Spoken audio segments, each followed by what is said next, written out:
All right. I'm sitting here thinking to myself, been working on the ATV here and there. I still haven't got to the hoses yet, but I've been playing with the wiring and trying to get the wiring really nice and sorted out. But I haven't done a review on this skid plate I built last year. And you can see it runs flat. This is 1/4-inch steel plating, all home built. And you see this little flip up here I welded on here. So what that is for is, let's say you're riding and you get those sticks and branches. Well, I just figured, you know what, if one came straight, I didn't want it to come through and poke me in the shin, or come up and hit my shifter, or hit a hose or whatever, hit the side cases. So what I did is I says, you know what, I'm gonna go on ahead and add some more metal to it. It's 1/4-inch. It's not the aluminum stuff. The aluminum's got to be 5 times the thickness of steel in order to achieve the same kind of strength and impact resistance and deflection. So, as you can see here, I haven't lost much clearance, maybe an inch. A lot of the other street bike powered ATVs, they suffer from ground clearance. So I've got plenty here. I'm good enough. It's been working out for me. I can actually make the ATV higher if I want, but I like the stability. I don't want it to feel like a Raptor 660 or something where they're really tall and narrow. So I like the level it's at now. But anyways, this pan's been working out good. This deflector, bash guard, rock guard, they call them. Some guy in Australia calls them, the rally car guys, he calls them the bash plate. So I made out of 1/4-inch steel versus aluminum for the reasons I mentioned earlier, but you can see that little lip right here? So the plan is, right now it's winter, so I mean the weather, it doesn't feel like it. It's 60 degrees outside, but what the original plan was, I'm gonna grab some 1/4-inch aluminum, and right where this lip is, I welded this in place and I drilled these holes right here all the way across, so I can bolt on another aluminum skid plate for the front.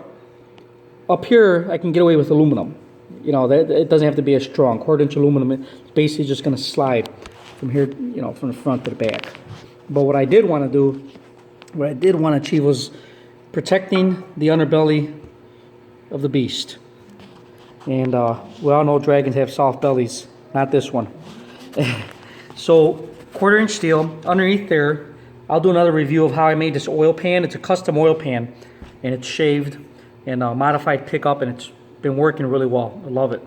It was all my design. I used to do tool and die back in the day, and I used to be an engineer and did a lot of research on the tooling that would come off of the CAD system, and then we'd actually make it into a real tool. Come off the computer, print it out on a dyno sheet. Listen to this, on a blueprint, and then we'd make it into reality.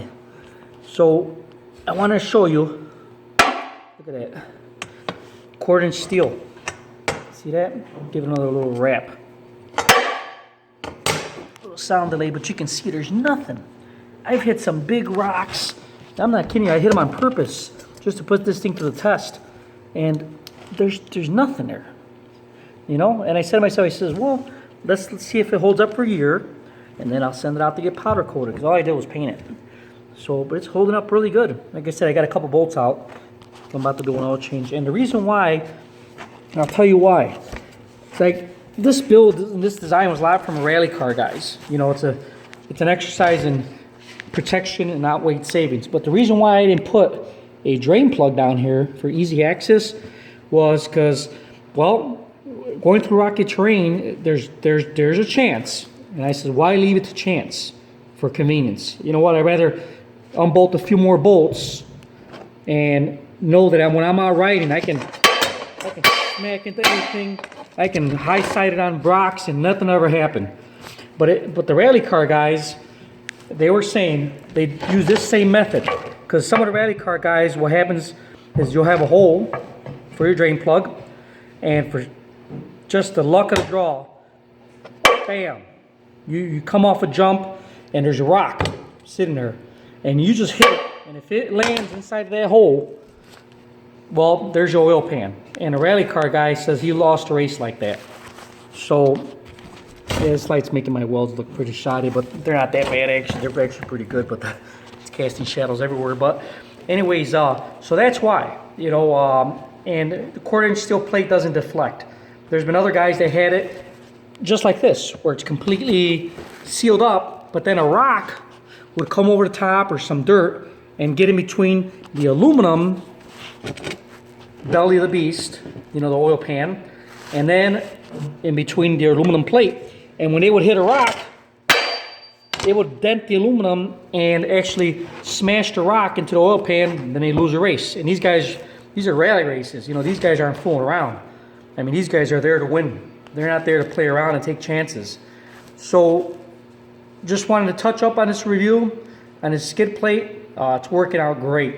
I overthought it for a little bit, and you know what? It's paying off on the long end.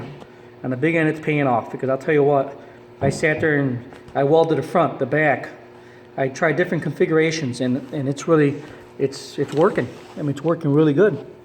You know, I don't know if I've got any screw. When I take it down, I'll see if there's any scratches on this, but it's working. You know, when I ride, you can hear the rocks hitting it. They're pinging, and it puts a smile on my face when I hear that thing ping. You know, when a rock hits the bottom. I say, yeah, a lot of work went into the skid plate. I could have made it out of 1/8 inch. You know, I could have made it out of anything, but I chose the 1/4 inch steel. You know, this is working out really good for me. So anybody out there that's building a street bike powered ATV, don't skip out on your pan and the skid plate, rock guard, bash plate, whatever you want to call it, whatever makes you happy. Don't skip out on this plate, because I will tell you this. I said you'll regret it. Sometime down the line, you're going to regret it. So don't worry about the weight. You know, who cares about that right now? This is, you can save it somewhere else. Go on a diet, run on a treadmill. You know, so I just wanted to give you this quick review and let you know what's going on, and give you the update on my skid plate, bash plate, rock guard. Call it what you will, but it's working out really good. Any questions or comments, feel free to drop a line, and I'll help you out as much as I can. I'll give you some tips and ideas. If you're stuck at some point, you know, I had to modify the oil pan. I'll do that in another segment. Modifying the oil pan, that was another feat. You know, so it's all in the name of saving a few bucks here and there. That skid plate, if I would have took it and had somebody else build it for me, it would have been a lot of money. So I mean, at least $400 or $500, you know, just to get it just right the way I want it. So you know, I did it myself and saved a few bucks, and it worked out good. I'm happy with it. So, and it was fun to do. So Banshee Fever, see, I didn't say Banshee Fever in the beginning, but I'm going to say it now. Banshee Fever 750. Over and out.